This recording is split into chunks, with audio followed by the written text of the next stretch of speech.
source. Now we'll talk about how to perform ablution. We'll talk about how to perform ablution.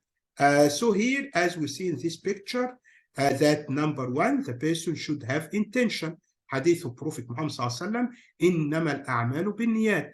Actions are considered in the sight of Allah by intention. So the first thing is intention. Number one, the person say Bismillah, then the person wash his hand 3 times up to the wrist. You have to wash it 3 times. And scholars say if you do it only 1 time, your ablution is valid. Your ablution is valid. Then the person washes his mouth 3 times. Then the person washes, clean his nose. He take water into the nose.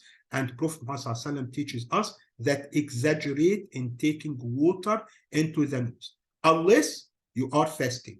Why? Because maybe water reaches the throat. So you take water into the nose 3 times and then eject the water. If this happens 1 time, the ablution is valid. The ablution is valid. But if you do it 3 times, you get more reward from Allah subhanahu wa ta'ala. Then you wash your face 3 times. Then you wash your arm up to the elbow 3 times. You start with your right hand or your right arm. Then you go to your left arm. After this, you wipe over the head 1 time. With your wet hand, you wipe over your head 1 time. You start from beginning, and then you go back to the end of the hair. Then you clean the ear. You clean your ear 1 time. You clean your ear 1 time. Of course, some scholars say you put the forefinger inside the ear and the thumb you clean outside the ear, or anyway you clean it. Your ear, you do it 1 time. Then you wash your, you start with your right foot. You wash it 3 times. You make sure that water goes among the toes. And then you wash your left foot 3 times. You wash your left foot 3 times. After you finish ablution, then we come, if after you finish ablution, when you finish your ablution, of course, you say the supplication. So when we talk about ablution, there is important to note that the water, as we said, the water should be clean. We talked about it when we're talking about the types of water, that the water should touch the skin. The water should touch the skin. So if a sister putting manicure on her finger, she should remove it. If there is a brother working in paint, he is painter, of course, and there is paint on his finger, before starting ablution, he should remove it. So the rule that the person should make sure that water touches their body. Water touches their part of the body. And of course, we don't delay washing of 1 part for a long time until we wash the next part. You do it normally, don't make long time between. Here, as we said, that the conditions of ablution, you have intention, you use clean water, as we said before, and before this, you remove najasa.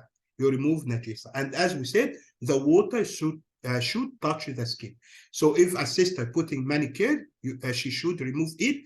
If a brother putting, or he is working in painting, or if a brother has tight watch, very tight watch, and the tight watch prevent water from touching his skin. In this case, he must remove this watch.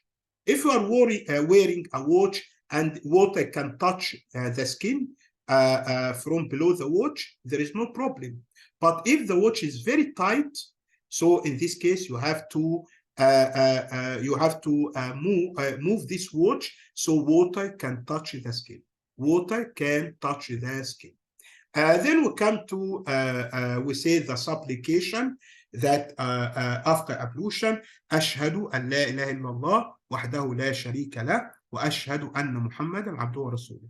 I testify that there is no true God but Allah, and I testify that Prophet Muhammad is the messenger and servant of Allah.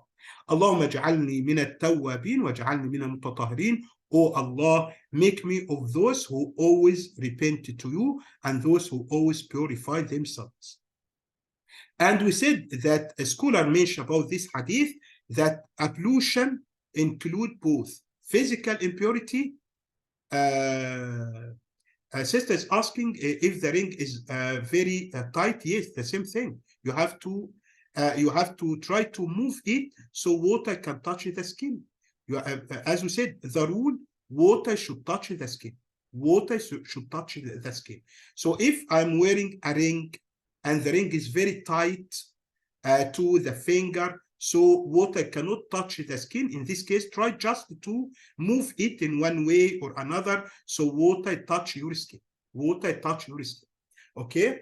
Then we come to the supplication of hadith, Prophet Muhammad sallallahu we say the supplication, and the scholar say very nice thing about this supplication, that when we start ablution, we start with Bismillah, and when we finish ablution, we finish with Shahada, Ashhadu an la ilaha illallah wahdahu la sharika lah wa ashhadu anna Muhammadan abduhu wa rasuluh. So ablution include both spiritual purity, because you mentioned the name of Allah, and physical purity, because actually you clean the part of the body. When we do ablution, we clean the part of the body.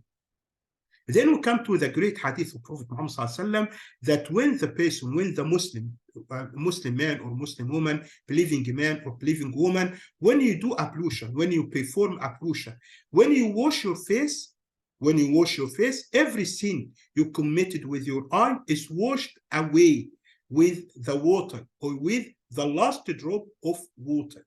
When you wash your hand, every sin you committed with your hand will be washed away with water or with the last drop of water. When the person is doing ablution and the person wash his feet, every sin this person committed with his feet will be washed away with water or washed away with the last drop of water. So we see the great reward of having ablution. Imagine you do this 5 times every day, at least. You do this 5 times every day. So this shows us the great reward we get from Allah subhanahu wa ta'ala when we do ablution. This is the end of our session today. جزاكم الله خيرا وآخر دعوانا أن الحمد لله رب العالمين. السلام عليكم ورحمة الله وبركاته.